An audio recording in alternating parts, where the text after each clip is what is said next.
안녕하세요. 저는 취업 컨설턴트 10년차 취업의 신쌤입니다. 오늘은 카카오의 두 번째 시간. 카카오는 도대체 어떠한 회사인가? 카카오에는 어떠한 자회사들이 있고, 그리고 카카오의 문제점들은 또 무엇인가? 한번 알아보는 시간을 가져보도록 하겠습니다. 저번 영상에서는 카카오의 기본 연혁, 카카오가 어떻게 만들어졌는지, 그리고 현재 대표자는 어떠한지 정도만 좀 알아봤다라면은 지금부터는 이제 카카오라는 회사를 조금 더 디테일하게 알아보도록 하겠습니다. 내가 지원하는 직군이 아닌데도 내가 왜 이거에 대한 정보를 알아야 되냐라고 하시는 분들도 있을 수 있는데 알아야 돼요. 내가 카카오에 지원을 하는데 카카오에 대한 기본 정보를 모른다? 이거는 좀 사실 어불성설이거든요. 그렇기 때문에 여러분들이 너무 어렵게 생각하지 마시고 기본적으로 내가 지원하는 회사에 대한 정보를 알아야 된다라는 생각으로 편안하게 들으시면 될 것 같습니다. 자, 카카오는 대한민국 IT 산업의 중심이 되었고 우리 생활과 굉장히 밀접한 서비스를 운영하는 기업이 되었습니다.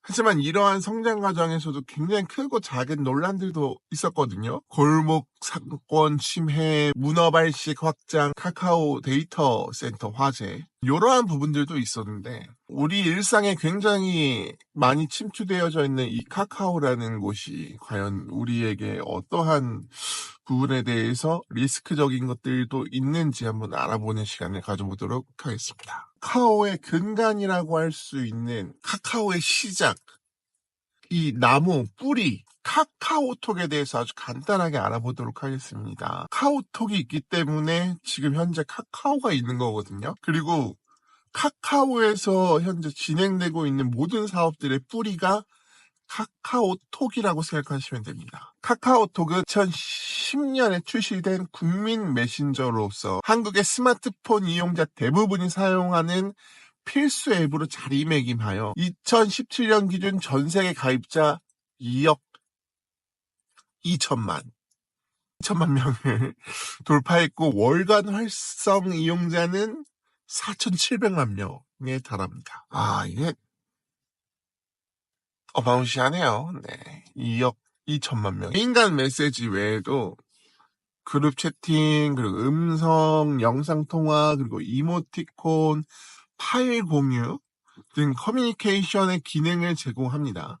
카카오톡은 거대한 플랫폼으로 진화하면서 톡비즈, 카카오톡을 통한 비즈니스, 를 확장해서 굉장히 큰 수익을 창출하고 있고요. 그리고 여러 계열 서비스들과 연동되어서 로그인의 어떠한 수단이자 마케팅 채널로도 활용이 됩니다. 게임, 음악, 컨텐츠 등 다양한 서비스가 카카오톡을 기반으로 유기적으로 연결되어서 카카오의 생태계를 형성하고 있습니다. 다음은 이제 카카오페이에 대해서 알아볼 건데요.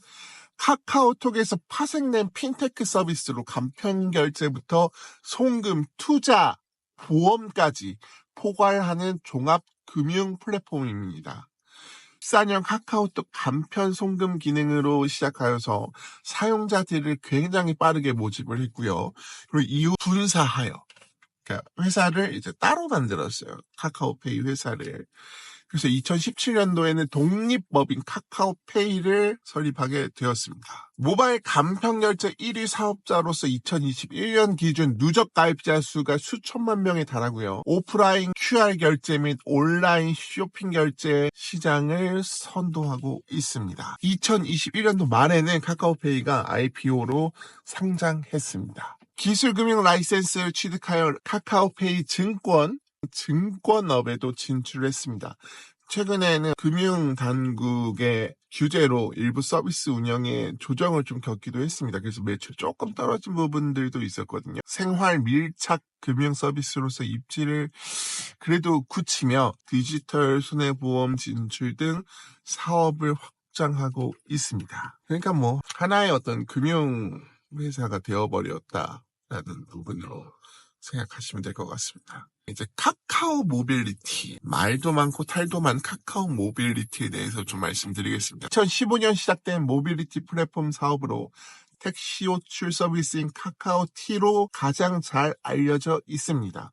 카카오티는 출시 이후 승객과 택시를 효율적으로 연결하며 폭발적 이용자 성장을 이뤘고 현재 택시 호출 시장의 부동의 1위로서 국내 호출 점유율 80% 내외를 차지하고 있습니다. 택시 외에도 대리운전, 주차, 전기자전거, 내비게이션 서비스를 다각화하여 종합 모빌리티 플랫폼으로 발전했습니다.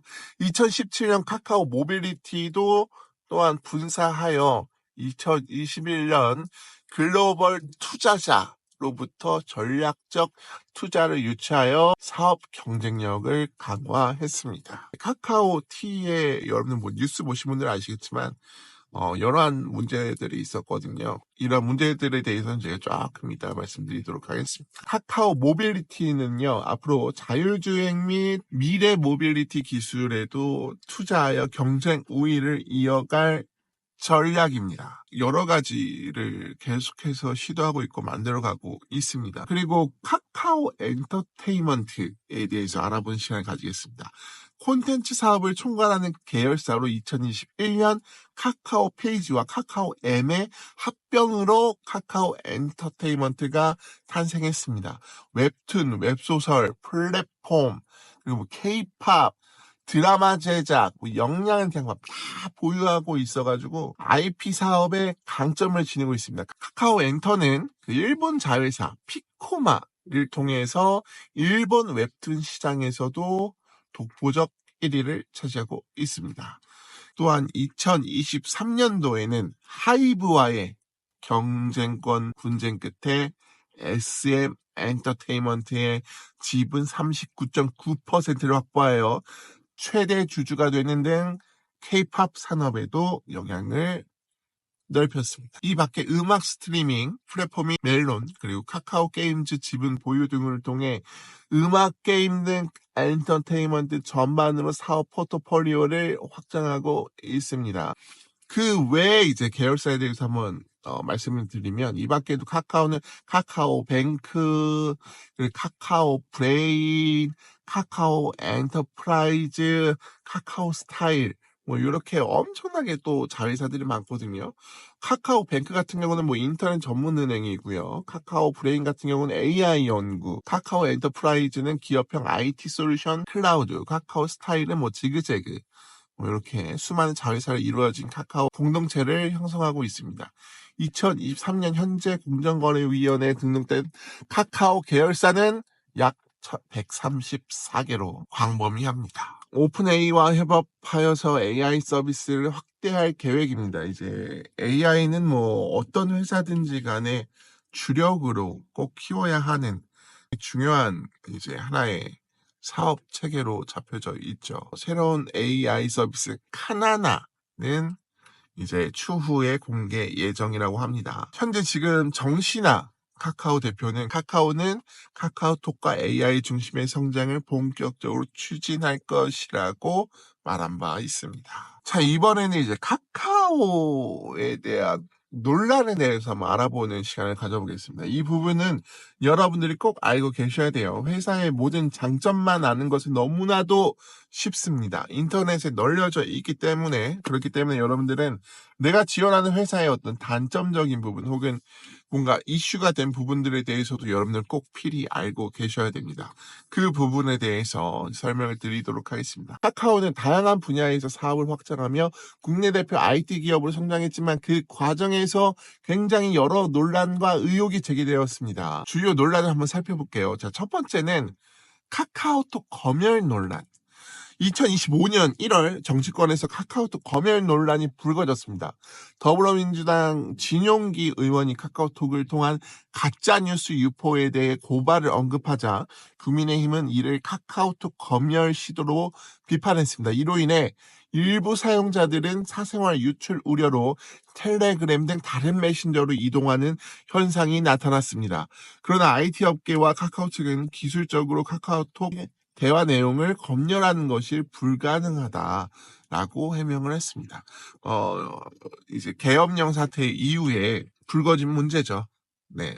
뭐 가짜 뉴스, 가짜 선동 뭐 이런 것들에 대해서 너무 많이 뭐 퍼지고 뭐 있다 보니 뭐 제가 정치적으로 이야기하고 싶진 않지만 아무튼 뭐 이러한 문제들을 해결하기 위해서 그랬다고 합니다. 씁쓸합니다. 뭐 이런 이야기가 나왔다라는 것 자체가 카카오톡을 사용하는 모든 사람들 입장에서는 좀 끔찍한 일이죠. 하지만 결국에는 뭐 없던 일로 된 것 같아요. 자, 그리고 이제 개인정보 유출 및 관리 부실에 대한 문제점도 있었습니다. 카카오페이는 2024년 8월 중국 엔트그룹 계열사인 알리페이에 4천만 명 이상의 이용자 개인 신용정보권을 제공하면서 암호화 처리를 제대로 하지 않았다는 사실이 밝혀졌습니다.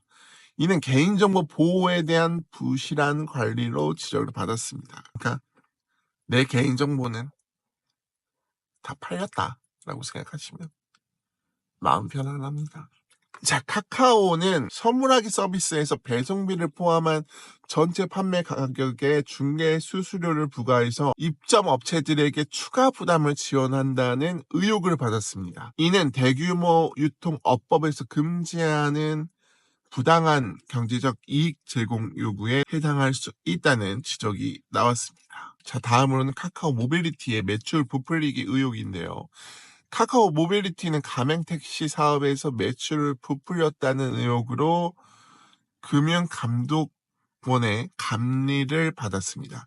이는 회계 처리 방식에 대한 논란으로 이어졌으며 최종 제재 수위가 결정될 예정입니다. 자, 그리고 이제 그 택시 카카오티에 대한 문제들도 이게 좀 많이 부각이 됐었죠.